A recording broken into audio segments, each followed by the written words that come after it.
What's going on? Boys, arm yourselves. Life stuff. Sooner than expected. Holy guacamole, did I crack. I knew yesterday's video was an omen. All those bad feelings came back in force on top of deciding not to let me sleep. So it's like 4:30 in the morning and reality has decided it's going to be another puking, pissing night, and I couldn't deal with it. And you know, reality and normality are rotten, they're false, because once you reach moments like these, your perception or your consciousness enters a space totally detached from this reality. And I felt like I entered one of those taped in front of a TV audience sets, and this thing said oral fixation. Something is going in your mouth, and you get to choose. You put a bottle in your mouth like a baby, or you do something else like a man. So I started drinking, except this time I'm not 36 hours awake and will pass out the moment that drunk barrier gets crossed. And I remember most of what went on. I bought the Death Stranding director's cut upgrade for $10. I started thinking about Disco Elysium again and Harry and imagining the pale as blackout drunkenness. I remember punching things. I remember I remember struggling to upload a short of me coincidentally punching things and talking about Disco Elysium. And I know I wrote slurs in the title because I think one of the reasons I was struggling to upload it was YouTube really didn't want me to write or put the F slur in the title to a video. It's not something YouTube wants to do, and I don't blame them. And I was listening to this Platoon edit on repeat. I think it is the best edit I have seen in my life, and I'll link it in the description.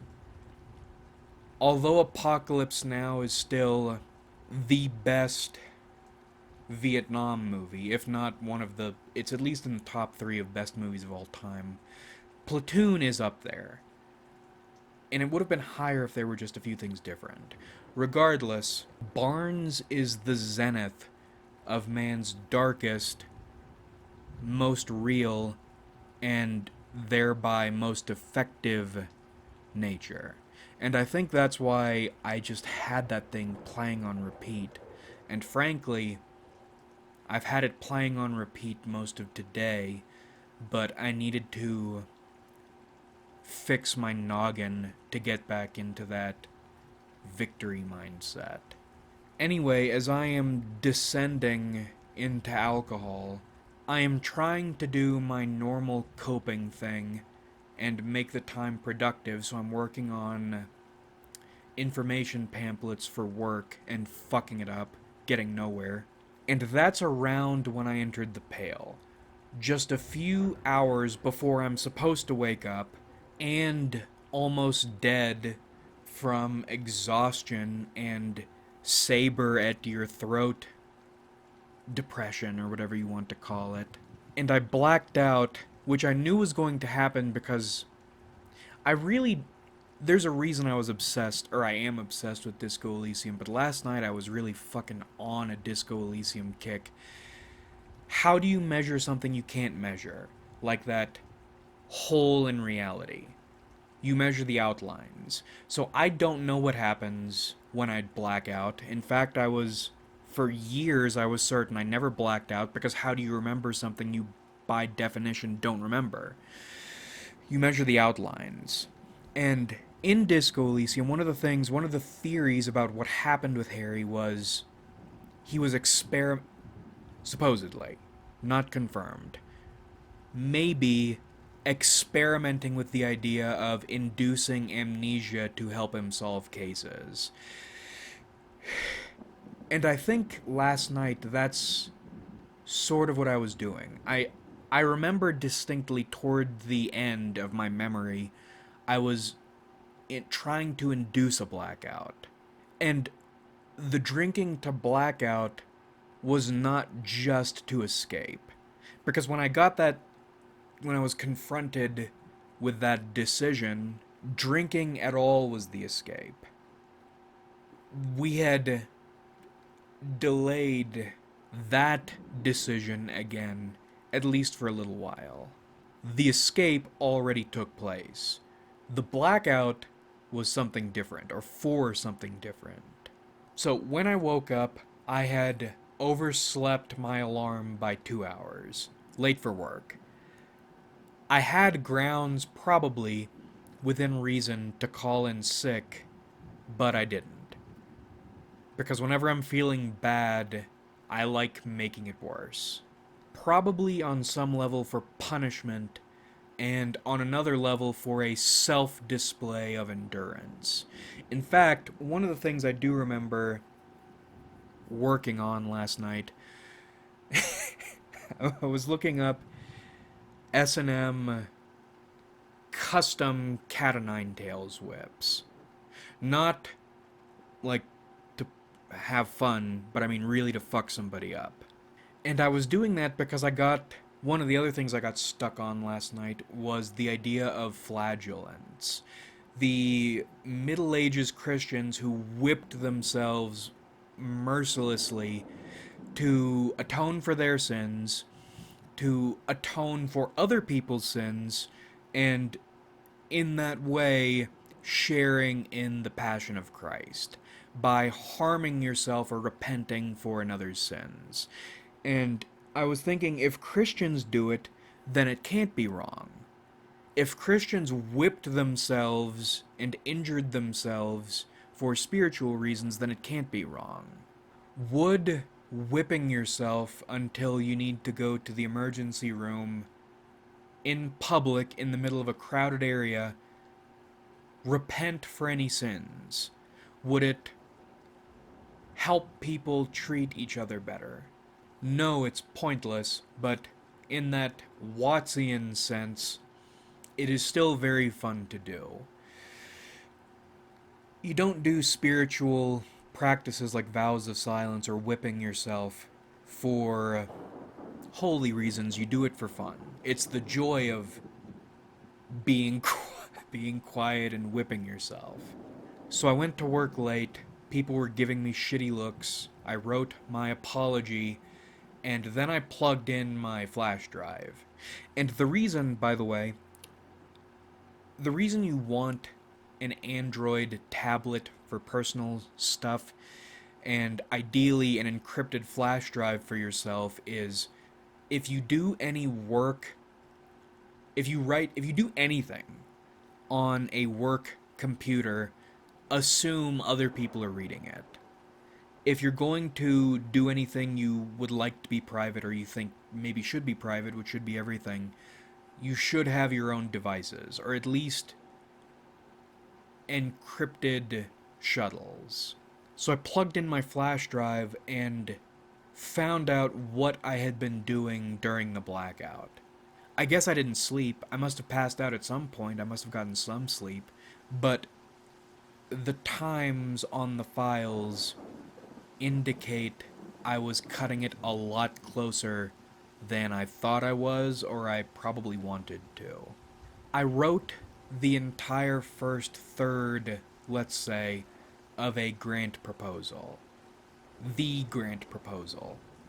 Or not the grant proposal, but if there were to be the grant proposal, or if there needed to be one, I could call this one the without it seeming outlandish. One of the big ones. One of the sharks you eye from the beach and know you want to spear one day but don't have the constitution to go into the water yet. I fucking speared that motherfucker. At least the first third of it, which is the hardest part. Because in the first third of any grant, essentially what you're doing is putting together numbers, arguing your case, and wording things as tailoredly as you can.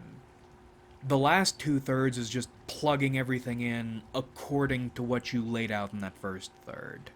Now, this isn't going to change anything because it would still need board approval, it would still need, and we're not going to be able to get that for a while. It would need information from our CPA, which I don't have on hand, but regardless, if we wanted to or were able to go after this big boy grant, all the hard work is done. And it's not just lined up like a series of notes. It's eloquent and correct. That's one of the things I did today was check, once I realized what was going on anyway, check to make sure everything is correct. And it was immaculate. And that got me thinking about, or more about, what alcohol is to a human. Because when I woke up this morning and realized everything that had gone on, I was shot with the evacuate your skull rays. And not in the I would like this to happen, but rather in the this really should happen and it's doable. This is so totally doable, you should do it. Because at that point, in my mind, working from what I remembered in a misery brain, foggy brain state, what did I accomplish? I was miserable, I pussied out, and I embarrassed myself.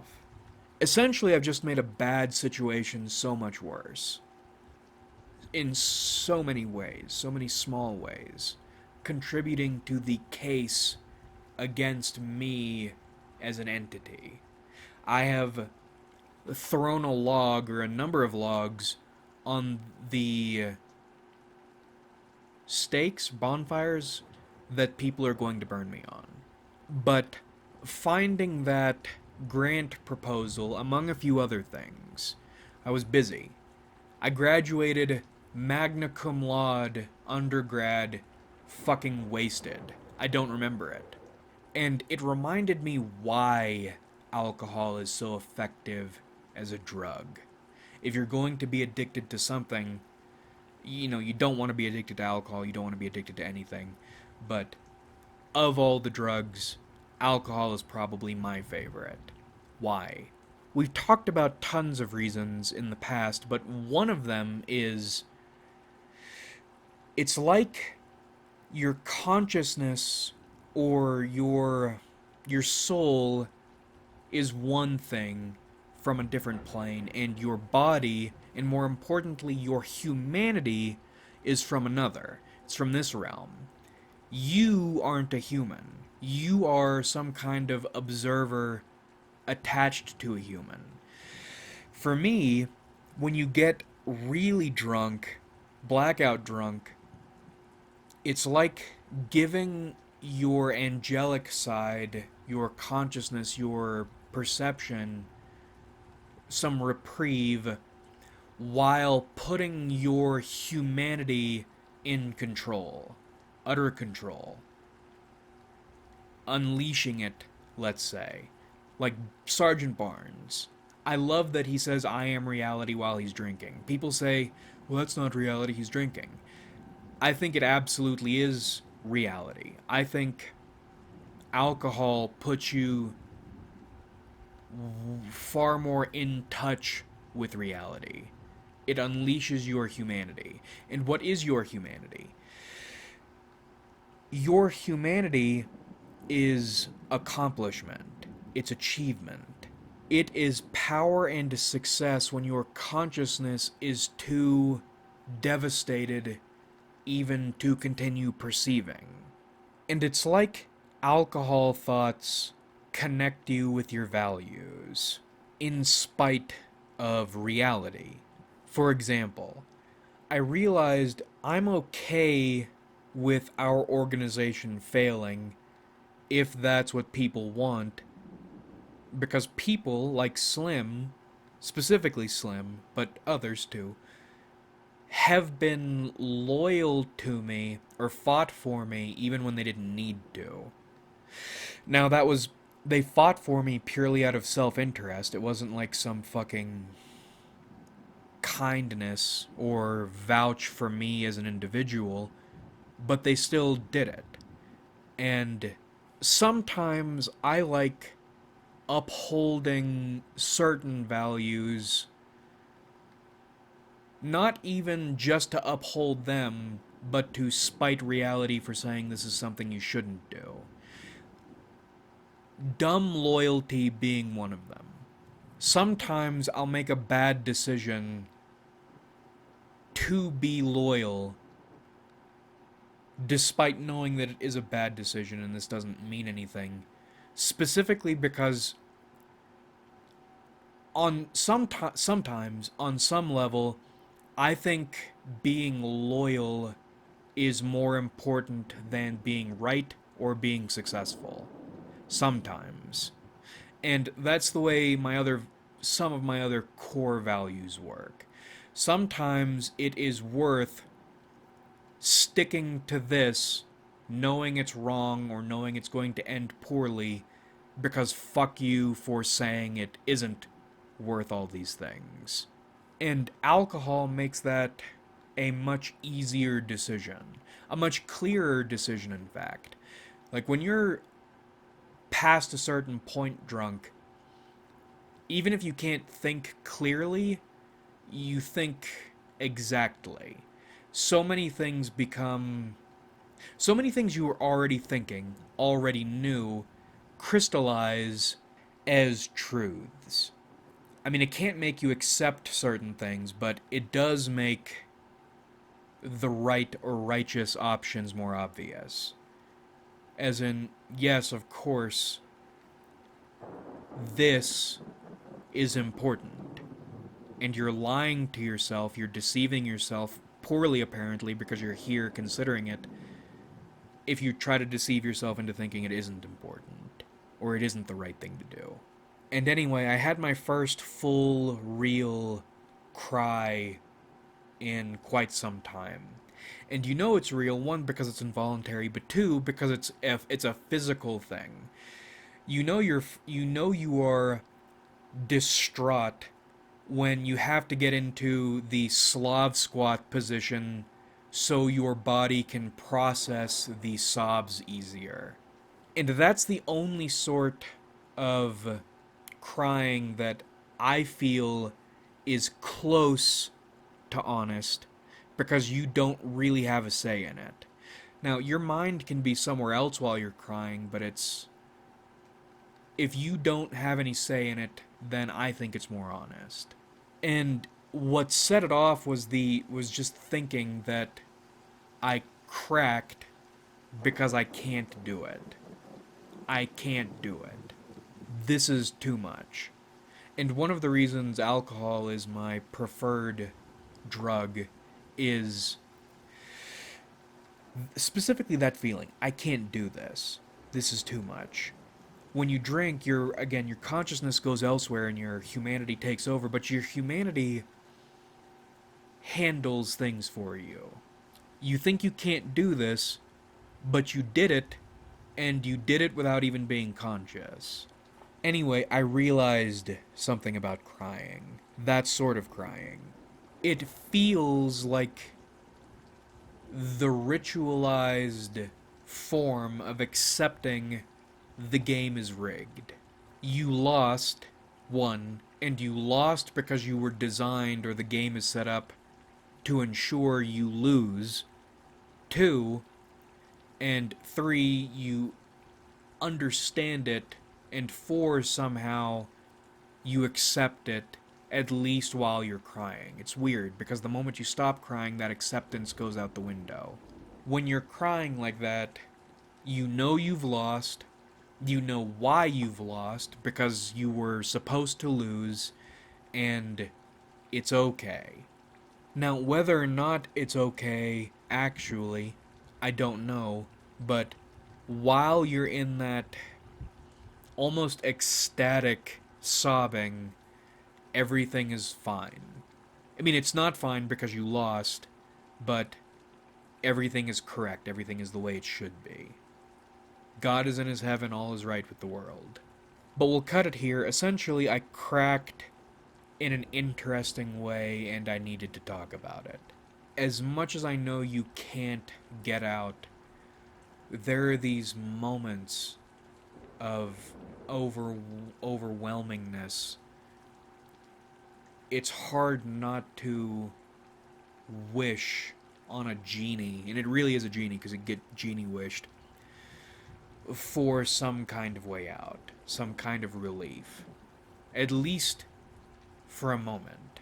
Like if you enjoyed, subscribe if you haven't.